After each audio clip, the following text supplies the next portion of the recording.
রাফি হঠাৎ প্যান্ট খুলে পুকুর করে লাফ দিল। স্কুলের সুন্দরী মেয়ে নীলা নাকি পানিতে ডুবে গেছে। নাফি খুব ভালো সাঁতার জানে। সে মুহূর্তে মেয়েটার কাছে পৌঁছে গেল। সে মেয়েটাকে তুলেই হতবাক হলো, সেটা আসলে একটা পুতুল ছিল। তখন স্কুলের কিছু বদমাশ ছেলেগুলো হাসতে হাসতে এগিয়ে এলো। রাফি যে নীলাকে পছন্দ করে, নীলাও রাফির হাস্যকর দৃশ্য দেখছিল। বদমাইশ ছেলেগুলো তাকে অপমান করতে থাকে। নীলা বলে, নিজেকে কি ভাবো? আমার মতো মেয়ে তোমার মতো গরিব ছেলেরা স্বপ্নেও ভাবতে পারবে না। রাগে সে তার জামা কাপড় ফেরত দিতে বলে, কিন্তু বদমাইশ ছেলেগুলো তার সিগারেট জামা কাপড়ের উপর ফেলে দেয়। রাফি তার সাথে মারামারি করেও পারে না। ছেলেটা বলে, লীলার আশেপাশে দেখলে তাকে মেরে ফেলা হবে। সেদিন থেকে রাফি বদলে যায়। সে প্রতিজ্ঞা করে সে বড় কিছু হবে।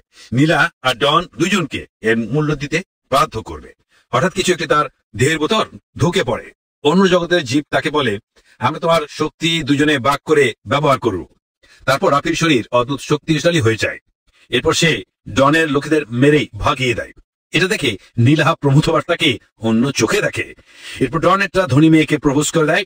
মেয়েটি বলে, আমি তোমাকে পছন্দ করি না। ডন জানতে চায়। মেয়েটা বলে আবার প্রেমিকা চাই। মেয়েটি রাফিকে দেখিয়ে দেয়। ডন বিশ্বাস না করলে রাফি তাকে চুমু দিয়ে দেখিয়ে যায়। এটা দিকে তো পুরাই আগুন। পর একবার দেখতে হলে কমেন্ট কর।